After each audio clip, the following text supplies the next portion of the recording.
इक़्तिदार पर कब्जे की जंग हमेशा से ही जारी रही है। बरसगीर की तारीख पर नजर दौड़ाएं तो पता चलता है कि तख्त के लिए कहीं भाई ने भाई को कत्ल किया तो कहीं बेटे ने बाप को कैद किया। जब इक़्तिदार के लिए खूनी रिश्ते मुखालिफ हो सकते हैं तो फिर करीबी साथी क्यों नहीं। इसी तरह अगर हम कायद-ए-आज़म मोहम्मद अली जिन्ना के आखिरी दिनों पर नजर दौड़ाएं तो पता चलता है कि उनके भी कई करीबी साथी उनकी जिंदगी में ही उन्हें साइडलाइन करने की कोशिश करते रहे और चाहते रहे कि कायद जल्द से जल्द इस जहाने फानी से रुखसत हो जाएं ताकि वो इक़्तिदार पर बराजमान हो सकें। 1949 में कायद-ए-आज़म के मुआलिज कर्नल इलाही बख्श ने कायद के आखिरी अयाम के नाम से एक किताब लिखी जिसमें उन्होंने कायद के आखिरी दिनों के वाक़यात पर कलम उठाया। किताब में उन्होंने कायद के इलाज में होने वाली कोताहियों पर कलम कुशाई की जिसमें कई पर्दा नशीनों के नाम आए। एहतजाज के खौफ से लियाकत अली खान ने इस किताब पर पाबंदी लगा दी। हुकूमत ने इन हकाइक पर मजीद पर्दा डालने के लिए एक अंग्रेज सहाफ़ी हेक्टर की खिदमत लेने का फैसला किया और उनसे कायद की सरकारी सवाने हयात लिखवाने का काम लिया गया। हेक्टर एक मुतनाज़ा सहाफ़ी थे और ये अयूब खान के दौर में अयूब खान के हक में भी मज़ामीन लिखते रहे थे। जब हेक्टर की किताब जिन्ना द क्रिएटर ऑफ पाकिस्तान सामने आई तो फातिमा जिन्ना ने इस किताब की मुखालफत में माय ब्रदर लिख डाली, मगर हुकूमत ने इस किताब पर भी पाबंदी लगा दी। ये किताब दोबारा 1987 में शाया हुई और इसमें से बहुत सा मवाद हज़्फ कर दिया गया था। ज़ियारत अपने सनोबर के दरख्तों की वजह से पूरी दुनिया में मशहूर है। फातिमा जिन्ना के मुताबिक कोयटा में क़याम के दौरान कायद को सरकारी और ज़ाती मसरूफियत की वजह से आराम का मौका नहीं मिल रहा था और उनकी सेहत मुसलसल खराब हो रही थी, इसलिए उन्होंने ज़ियारत मुंतकिल होने का फैसला किया। फातिमा जिन्ना के मुताबिक कायद-ए-आज़म हमेशा डॉक्टरों के मशवरों पर अमल करने से गुरेज करते थे, लेकिन ज़ियारत में एक हफ्ते क़याम के बाद उन्हें भी एहसास होना शुरू हो गया था कि उनकी सेहत वाकई खराब हो रही है। चुनाचे उनके इलाज के लिए कर्नल इलाही बख्श ज़ियारत पहुंचे। कायद-ए-आज़म का ख्याल था कि शायद उनके मैदे में कोई मसला है, अगर वो ठीक हो जाए तो वो दोबारा काम करने के काबिल हो जाएंगे। मगर जब कर्नल इलाही बख्श ने उनका मुआयना किया तो उनका मैदा बिल्कुल ठीक था, मगर वो कायद के फिफड़ों के बारे में जरूर परेशान थे। चुनाचे उनके फिफड़ों के मुआयने के लिए कोयटा से 2 डॉक्टर्स मंगवाए गए। जब उन्होंने कायद के फिफड़ों का मुआयना किया तो पता चला कि कायद-ए-आज़म टीबी का शिकार थे। जब कायद-ए-आज़म को बताया गया कि वो टीबी का शिकार हैं तो उन्होंने कहा, मैं इस बारे में पिछले 12 साल से आगाह हूँ, मगर मैंने ये इसलिए छुपाए रखा था कि हिंदू मेरी मौत का इंतजार करने ना लग जाएं।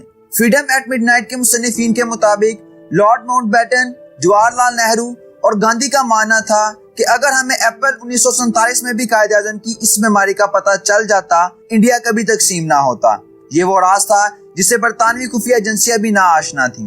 कर्नल इलाही बख्श लिखते हैं कि जब कायद के मर्ज की तशखीस हो गई तो मैंने लाहौर से मजीद 2 डॉक्टर साजो सामान समेत मंगवा लिए। खुदा खुदा करके जुलाई 1948 के आखिर में कायद का बाकायदा इलाज शुरू होने वाला था कि उन्हीं दिनों में एक ऐसा वाकया पेश आया जिस पर अभी तक खामोशी के पूरे असरार पर्दे पड़े हुए हैं और जो लोग इस राज से वाकिफ हैं वो भी इसे राज में रखना ही बेहतर समझते हैं। ये वाकया कायद की बहन फातिमा जिन्ना ने अपनी किताब माय ब्रदर में तहरीर किया है। फातिमा जिन्ना के मुताबिक जुलाई 1948 के आखिर में एक दिन लियाकत अली खान और चौधरी मोहम्मद अली बिना किसी पेशगी इतला के ज़ियारत पहुंच गए। लियाकत अली खान ने जब कर्नल इलाही बख्श से कायद की सेहत के बारे में पूछा तो कर्नल इलाही बख्श ने उन्हें बताने से साफ इनकार कर दिया और कहा कि वो अपने मरीज की इजाजत के बिना कुछ नहीं बता सकते। कर्नल इलाही बख्श के मुताबिक बाद में कायद ने इस पर उन्हें शाबाश भी दी। उस वक्त फातिमा जिन्ना कायद के पास बैठी थी जब उन्हें लियाकत अली खान और चौधरी मोहम्मद अली की आमद की इतला दी गई। इस पर कायद-ए-आज़म मुस्कुराए और बोले, फाती, तुम जानती हो वो यहाँ क्यों आए हैं? वो यहाँ ये जानने आए हैं कि मेरी बीमारी कितनी शदीद है और मैं कितने दिन और जिंदा रहूंगा। फातिमा जिन्ना के मुताबिक लियाकत अली खान और कायद-ए-आज़म की मुलाकात आधे घंटे तक जारी रही। मुलाकात के बाद जब मैं भाई के पास गई तो वो बुरी तरह थके हुए थे और उनका चेहरा उतरा हुआ था। उन्होंने मुझसे फलों का जूस मांगा और फिर चौधरी मोहम्मद अली को अंदर बुला लिया और वो तकरीबन 15 मिनट तक उनके पास रहे। मुलाकात के बाद जब मैं एक बार फिर उनके पास गई तो वो किसी गहरी सोच में गुम थे। उस वक्त रात के खाने का वक्त हो चुका था। भाई ने मुझे मेरे मना करने के बावजूद कहा कि तुम उनके पास जाओ और उन्हें खाना खाए बगैर मत जाने देना, वो हमारे मेहमान हैं। फातिमा जिन्ना के मुताबिक खाने की मेज पर लियाकत अली खान खुशगवार मूड में थे। वो लतीफे सुना रहे थे और कह कहे लगा रहे थे। इसी रात जब दवाई खाने का वक्त हुआ तो कायद ने दवाई खाने से इनकार कर दिया और कहा کہ میں اب مزید زندہ نہیں رہنا چاہتا۔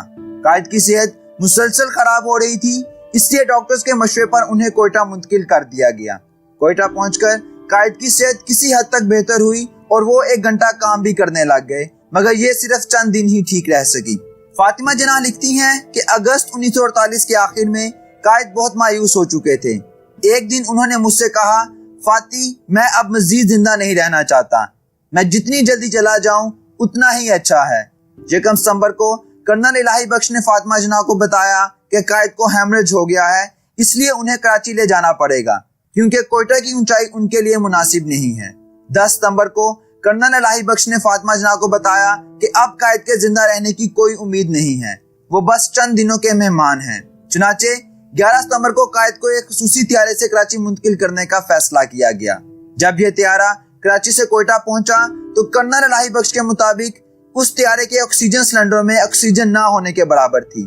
چنانچہ جلدی سے کوئٹہ کے ڈاکٹرز کی مدد سے آکسیجن کا انتظام کیا گیا۔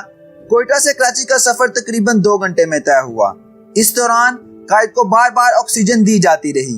جب ان کا طیارہ کراچی میں ماڑی پور میں لینڈ ہوا تو ان کا استقبال کرنے کے لیے کوئی حکومتی یا سرکاری اہلکار موجود نہیں تھا۔ چنانچہ قائد کو طیارے سے ایمبولینس میں منتقل کیا گیا اور یہ قافلہ گورنر جنرل ہاؤس کی جانب گامزن ہوا۔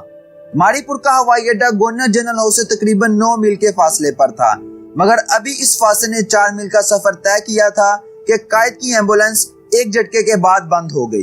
ڈرائیور 20 منٹ تک اسے ٹھیک کرنے کی کوشش کرتا رہا، مگر یہ ٹھیک نہ ہو سکی اور ڈرائیور نے بتایا کہ ایمبولینس کا انجن خراب ہو گیا ہے۔ چنانچہ فاطمہ جناح نے کچھ لوگوں کو دوسری ایمبولینس لینے کے لیے بھیجا۔ اس دوران قائد ایمبولینس میں ہی پڑے رہے اور ایمبولینس میں ہبس بھی بڑھ چکی تھی، اس لیے قائد کی نرس اور فاطمہ جناح ایک گتے سے بنے پنکھے سے قائد کو باری باری ہوا دیتی رہیں۔ ڈاکٹرز بار بار قائد کی نبض دیکھتے تھے جو مسلسل ڈوب رہی تھی۔ خدا خدا کر کے دوسری ایمبولینس پہنچی تو قائد کو اس میں ڈال کر گورنر جنرل ہاؤس لایا گیا۔ یہ 9 میل کا فاصلہ 2 گھنٹے میں طے ہوا۔ گورنر جنرل ہاؤس پہنچ کر قائد کی حالت کا جائزہ لیا گیا، وہ گہری نیند میں تھے۔ کرنل الہی بخش نے مزید 2 ڈاکٹرز اور 1 نرس کا انتظام کرنے کو کہا، مگر اس کا انتظام نہ ہو سکا۔ قائد کی حالت مسلسل بگڑ رہی تھی، چنانچہ انہیں ایک دل کی دوا کا انجیکشن بھی دیا گیا، مگر قائد کی حالت پھر بھی نہ سنبھل سکی۔ فاطمہ جناح کے مطابق ان کے آخری الفاظ تھے، فاتی خدا حافظ، لا الہ الا اللہ محمد الرسول اللہ۔